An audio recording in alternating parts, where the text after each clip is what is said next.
Bon, difficile d'être hypé après le déluge de wokisme que le MCU nous a proposé. Parce que oui, les biaisés, arrêtez un peu de vous cacher derrière vos arguments fallacieux. Hulk et Daredevil qui se font humilier dans la série She-Hulk, tous les événements d'Infinity War et Endgame dont on nous dit au final que ça ne valait rien à côté de la TVA, Loki piétiné par sa propre série. Je vais m'arrêter là peut-être dans l'énumération de tous les personnages masculins martyrisés, sinon on va en avoir pour 3 heures. Alors passons tout de suite à ce fameux trailer. Ok, ça démarre fort avec du key jangling. Traduction, on nous secoue les bons souvenirs liés aux personnages des premiers films X-Men devant les yeux, avec la plaque de l'Institut pour mutants de Charles Xavier, qui est dans des tons bien sombres pour nous faire comprendre que leurs meilleurs jours sont derrière eux, tout en nous glissant la survivance d'un espoir avec le rayon de lumière qui passe rapidement sur la plaque. On pourrait presque penser que le MCU nous fait son autocritique très méta à travers cette scène d'ouverture, où la plaque symboliserait la petite mort du MCU, qui n'en finit pas de s'annoncer à chaque succès modéré des films ou séries, mais bon, ça reviendrait à extrapoler un peu trop loin. Bon là, ceux qui veulent juste entendre j'ai kiffé ou j'ai pas kiffé, ils nous ont déjà quittés. Ensuite, j'ai supposé que Charles Xavier et son école se faisaient tout simplement pulvériser par Dr Doom, ou par un événement provoqué par ce dernier, juste parce que ils ont collé l'arrivée de Doom avec le moment où Xavier semble en danger.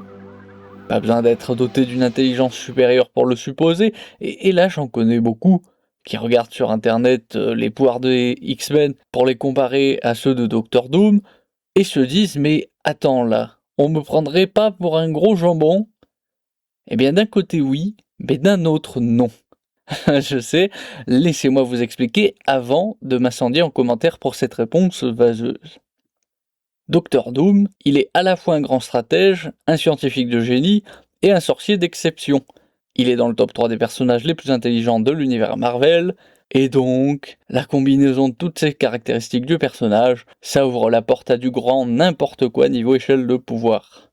Il peut créer des outils technologiques complètement fumés, qui sont d'ailleurs plus magiques que technologiques.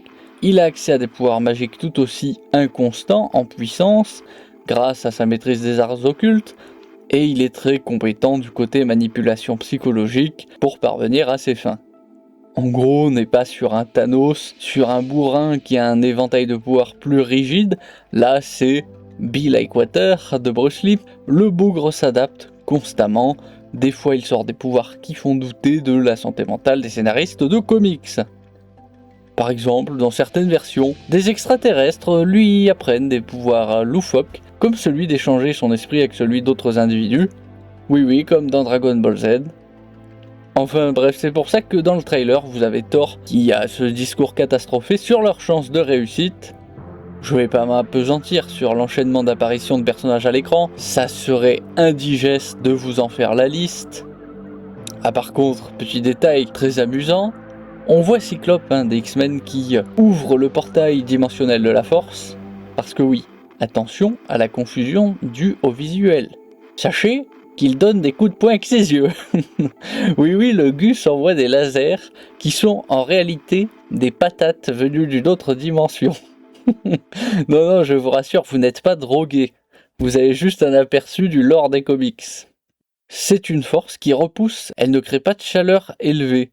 Car quand Cyclope ouvre les yeux, il projette un faisceau rouge qui exerce une énorme poussée.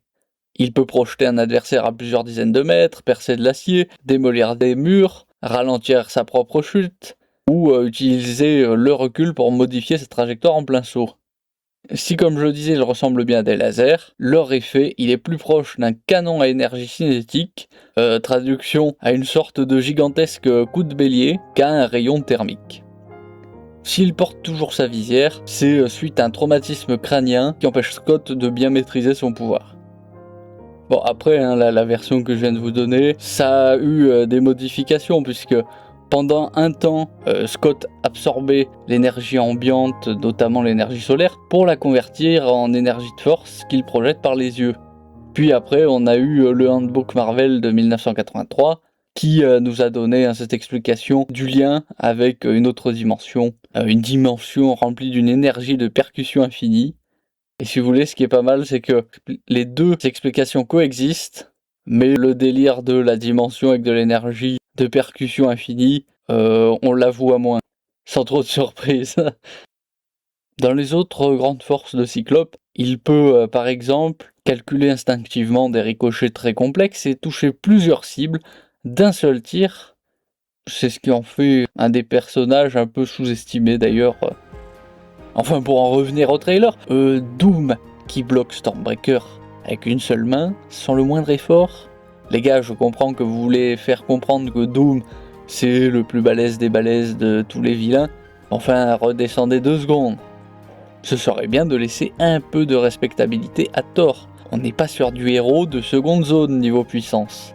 Surtout que la simplicité du procédé fait grincer des dents. On prend notre héros super balèze, on montre le méchant de l'histoire comme étant capable de le balayer du revers de la main, afin de bien ancrer l'idée qu'il est une menace de niveau apocalyptique. Thanos avec Hulk, Gore a dominé Thor au début de Love and Thunder, maintenant Doom stoppe Stormbreaker comme s'il arrêtait un fétu de paille. C'est devenu un raccourci narratif légèrement trop identifiable. On aura sûrement une explication liée à des artefacts magiques ou à des trucs comme ça, ou pire à la TVA, ce qui serait une horreur. Ensuite, la scène où Steve arrache Mjolnir des mains de Thor, là ça va bien diviser. Là vous allez avoir du nerd très énervé, comme du nerd très content. Certains vont adorer parce que c'est un payoff de Age of Ultron, un des sous-entendus de Age of Ultron, qui en gros nous disait que voilà, Steve était digne de Mjolnir, mais là ça nous le montre en train de presque arracher Mjolnir des mains de Thor. Ça fait un peu, on en fait des caisses avec le fanservice. Ça nous martèle une énième fois que Steve est digne de Mjolnir, on avait fini par comprendre. Et puis bon, c'est surtout utile je pense pour donner une montée en puissance pour Captain America. Sauf que si Thor avec Stormbreaker, il arrive à faire aussi peu de dégâts à Doom, vous comprendrez bien que Steve n'a aucun espoir de faire quoi que ce soit normalement. Si on regarde la scène froidement, Steve, il n'a jamais eu de lien si particulier que ça avec Mjolnir, ni avec Asgard. Là, il devient soudain capable d'utiliser le marteau avec une aisance un peu excessive. Ça fait un peu raccourci narratif facile pour jouer avec l'échelle de puissance. Même si, comme je l'ai déjà dit, ok d'accord c'est cohérent avec l'enchantement d'Odin, l'inscription de Mjolnir qui dit « Quiconque tient ce marteau, s'il en est digne, possédera le pouvoir de Thor ». L'ensemble se termine sur la bande-son qui évoque le battement des aiguilles d'une horloge. Là on est sur de la référence très claire à la TVA. J'ai d'ailleurs pleuré de rage en l'entendant, parce que c'est de très loin le pire élément de lore du MCU. C'est dire parce que le MCU introduit quand même plein de choses très problématiques. Mais là, avec la TVA, l'échelle des enjeux, ça n'a plus aucun sens. Ça devient un mème, ça devient l'idée que la menace sur l'univers, ça suffit plus. Faut faire toujours plus. Alors on va faire planer l'idée que quelqu'un peut détruire tous les univers existants. On apprend quand même qu'il existe une organisation qui surveille des milliards de lignes temporelles, qui efface des univers entiers, comme s'ils remplissaient des formulaires administratifs, que pour eux Thanos, en fait c'est un enfant qui joue dans le bac à sable. L'ensemble donne donc l'idée quand même que le combat contre Thanos c'était pas grand chose, que les pierres d'infinité c'est soudain des presse-papiers quand même, faut vous dire quand même ça, c'est que quand même bien remettre les choses en perspective. Ok, ça a peut-être arraché un petit sourire à certains, mais pas au nerd. Moi je peux vous dire, j'ai vu cette scène, de toute façon j'ai arrêté la série Loki à partir de là. J'ai définitivement trouvé que c'était de la merde à partir de ce moment. Parce que bon, quand vous relativisez le pouvoir des pierres d'infinité à ce point, en fait, vous ne respectez plus rien, quoi. Vous dites le lore, c'est quoi ça? Tiens, c'est une feuille de papier, on va l'utiliser pour nos besoins toilettes, quoi. Je veux dire, il y a quand même un petit phénomène de fatigue de l'escalade sans fin, quoi. Ça commence, la menace est à l'échelle de la planète, puis c'est la galaxie, puis c'est l'univers, puis c'est le multivers, puis c'est tous les multivers. C'est bon, quoi. Calmez-vous. Ça devient difficile de ressentir de la tension. C'est la fin de tous les tout, c'est la fin de tous les mondes, de tous les univers machin, ça va quoi. L'impact il est plus trop là. Après voilà, certains me diront, Ah oui, mais ça va être peut-être que une petite énième référence comme ça, sans que le film repose complètement sur la TVA. Je vous dirais, vous avez bon espoir, hein. Vous êtes très optimiste quand même, hein. Parce que bon, on a vu que là, le MCU il aimait un peu trop les délires de voyage dans le temps. Il nous l'a fait un peu à toutes les sauces, quoi.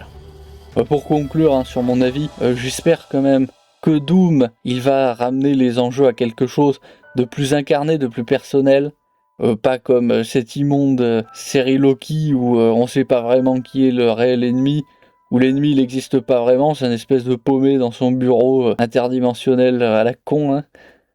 Si vous voulez, Victor Van Doom, il est passionnant parce que il est animé par des choses contradictoires, par son ego, par sa volonté de sauver sa mère, d'en même temps quand même faire attention à sa patrie. Mais il y a aussi sa rivalité avec Reed Richards, son désir de contrôler tout. Si vous voulez, c'est tout un ensemble, quoi. Si le film arrive à bien garder ça et nous mettre un peu presque au second plan les enjeux cosmiques, ça peut être intéressant. Mais moi j'ai très peur d'avoir un film où on est là, ah ouais, on fait des trucs de gros Timmy, on fait des explosions partout, des planètes qui pètent dans tous les sens, sans jamais pouvoir se concentrer vraiment sur les personnages, quoi. Et bon, hein, sans parler des caméos, du dégueulis de caméos, de la crise d'épilepsie de caméos. Enfin bref, espérons que ce soit quand même pas trop nul.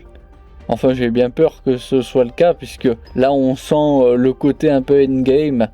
On sent le désir de faire un film qui n'est pas linéaire dans le scénario, pour imiter les scénarios bordéliques façon Nolan, qui ne sont bien que pour les personnes qui n'ont pas assez bien suivi justement ce qui se passe à l'écran, quoi. Si vous suivez bien méthodiquement ce qui se passe dans un film de Nolan, vous trouverez forcément des incohérences, quoi. Mais bon, hein, ça sert à rien de parler aux fans de Nolan, hein. On les a perdus, eux ils ont des petits hôtels avec la tronche à Nolan et lui font des offrandes à chaque film. Ils savent même plus trop pourquoi, mais bon, hein. Je vous dis à la prochaine. Bref, sur ce, abonnez-vous, mettez un pouce bleu, activez la cloche des notifications, laissez un commentaire pour faire savoir ce que vous avez pu penser de cette vidéo, et je vous retrouve au fil de l'actualité.